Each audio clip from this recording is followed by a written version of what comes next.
Hello, my name is Quentin, Idiot Reads and Rambles, and I'm doing the first installment in a Poetry Someday, which is just whenever I feel like it, I will just upload a video discussing perhaps a poem, perhaps a series of poems like I'm doing today from William Carlos Williams, spring and all modernist poet extraordinaire William Carlos Williams. And yeah, let's just get down to business. I'm not going to read the Red Wheelbarrow, even though this is from this. I'm going to read, I think, 1, 2, 5, 6, and 7. And these are all really interesting poems for how they foreground perception, language, they really and imagination. All these topics kind of every theme folds in upon itself in a weird way. But spring and all, William Carlos Williams. Number 1. By the road to the contagious hospital, under the surge of the blue mottled clouds driven from the northeast, a cold wind. Beyond, the waste of broad muddy fields, brown with dried weeds, standing and fallen patches of standing water, the scattering of tall trees. All along the road, the reddish, purplish, forked, upstanding twiggy stuff of bushes and small trees, with dead brown leaves under them, leafless vines, lifeless in appearance, sluggish, dazed spring approaches. They enter the new world naked, cold, uncertain of all save that they enter. All about them, the cold, familiar wind. Now the grass, tomorrow the stiff curl of wild carrot leaf. One by one, objects are defined. It quickens.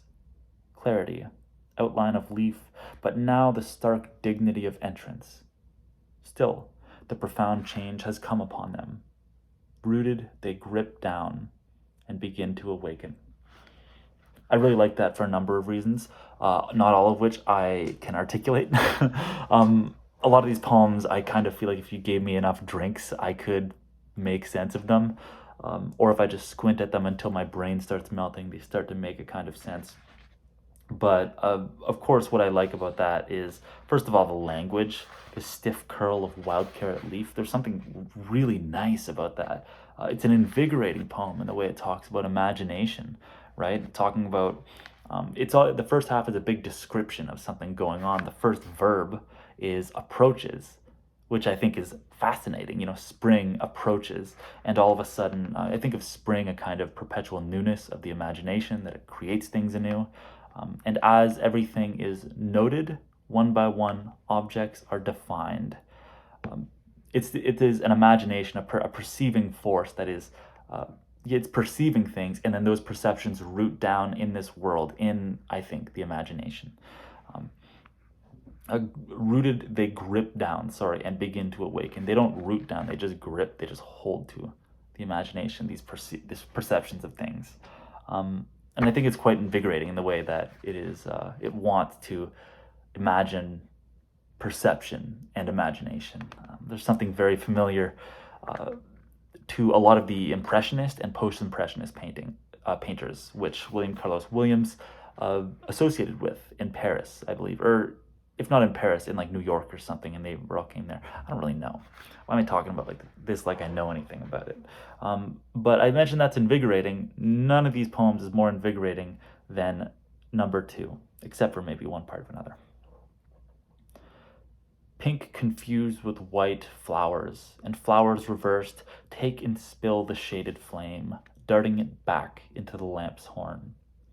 Petals aslant, darkened with mauve, red wherein whorls, petal lays its glow upon petal, round flame-green throats, petals radiant with transpiercing light, contending above the leaves, reaching up their modest green from the pot's rim, and there, wholly dark, the pot, gay with rough moss. Now, I got no clue what that means, frankly. Got zero freaking idea. But I do get the interesting pivot, right, from the first thing, where the first poem was about perception. When you perceive an object, when you define an object through your perception, it kind of grips down in your imagination. And that's a pretty normal way of seeing the world. It's actually normal objects in the world. This one, however, is the objects of the imagination colliding with other objects of the imagination. They're not in the real world. It is a world that is entirely comprised of the poetic imagination, and that's what makes that poem so invigorating to me. I don't know what it means, but there's something kind of thrilling about watching that happen. I can't really articulate with stuff. I mean, with stuff this avant-garde, especially this whole collection is super avant-garde.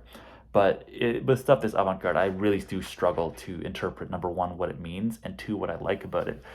But I love that, and I don't know why. All right, 5.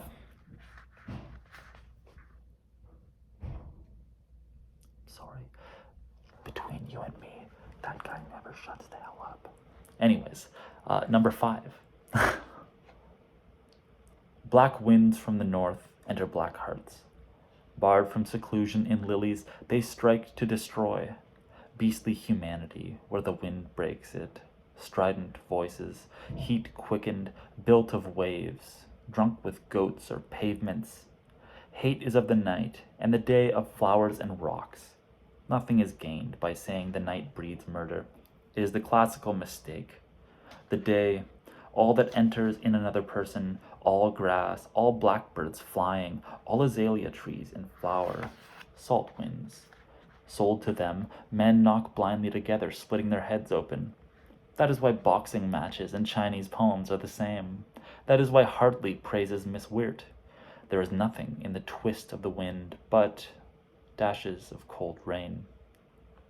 It is one with submarine vistas, purple and black fish turning among undulant seaweed. Black wind, I have poured my heart out to you until I am sick of it. Now I run my hand over you, feeling the play of your body, the quiver of its strength. The grief of the bowman of Shu moves nearer.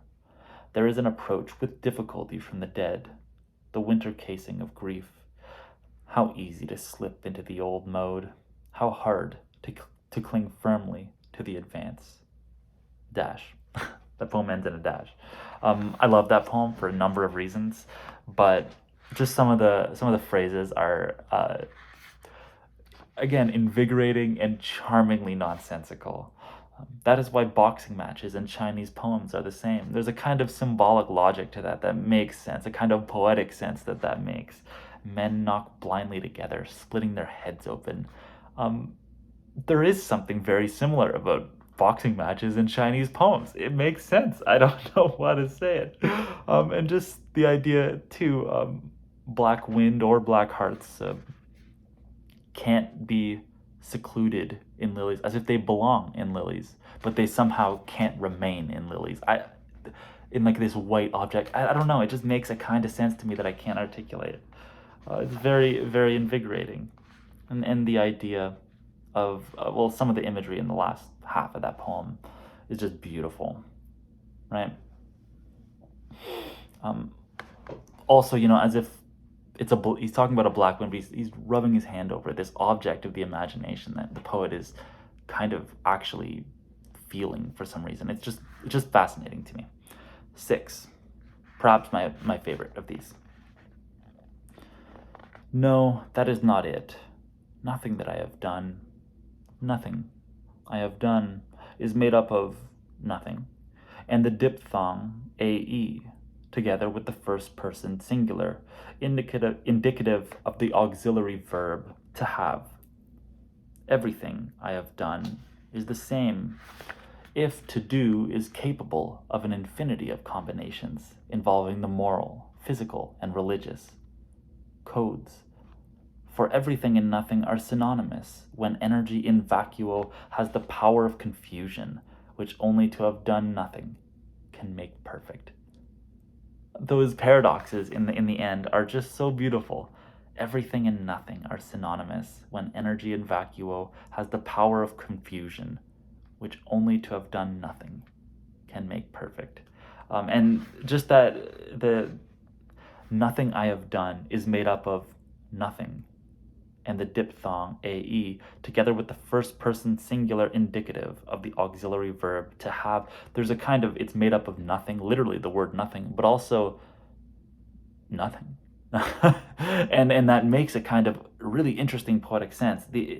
I really intuit the meaning of these poems before I can understand them, but that is interesting. The way we've talked about in this perception, in this collection, perception, imagination, language, and in the next one it'll be concepts that I'll read. Oh, drop that. Concepts, right? You think of the rose, this age-old symbol of romantic connection. That is what it's symbolizing. So when you hear the rose in this poem, think not a literal rose, but a concept that has been handed down from generation to generation, and actually past Williams' generation, past the 1900 something, the early, before 1920 definitely, past that time, all the way to 2023, where we are right now. We've inherited this symbol. But let's hear what he has to say about it. And remember, we just talked about language. Concepts now. 7. The rose is obsolete, but each petal ends in an edge, the double facet cementing the grooved columns of air. The edge cuts without cutting, meets nothing, renews itself in metal or porcelain. Whither? It ends. But if it ends, the start is begun, so that to engage roses becomes a geometry. Sharper, neater, more cutting, figured in majolica, the broken plate glazed with a rose. Somewhere the sense makes copper roses, steel roses. The rose carried weight of love, but love is at an end of roses. If is at the edge of the petal that love waits, crisp, worked to defeat, laboredness, fragile, plucked, moist, half raised, cold, precise, touching. What? The place between the petal's edge and the...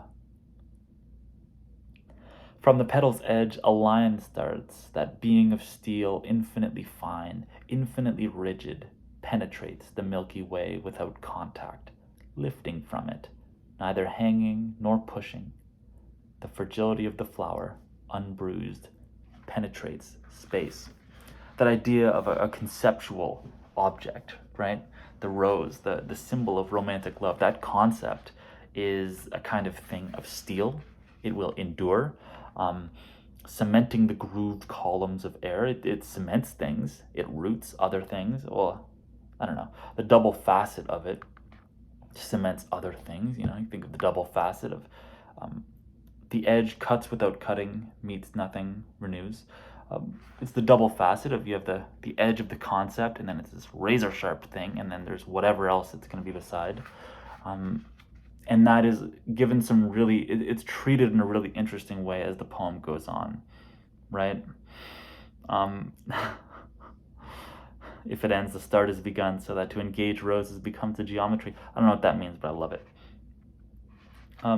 And the idea that this rose, from the petal's edge, a line starts, that being of steel, infinitely fine, infinitely rigid, penetrates the Milky Way without contact. Why without contact? Because it's a concept, right? But the Milky Way, it's a concept that literally will enter the world in some ways. It enters the world because it enters so many imaginations at once that it might as well just be a real thing.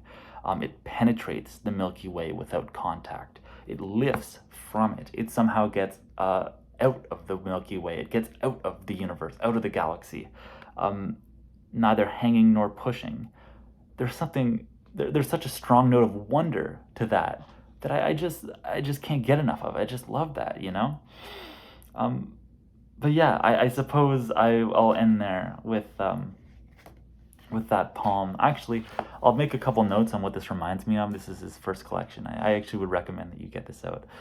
There's a lot of prose passages in this collection, and I really do enjoy this. It reminds me a lot of Kenneth Patchen's Journal of Albion Moonlight, although tonally that is doing a lot of different things. It is very confrontational, and this is kind of confrontational too, but in a different way.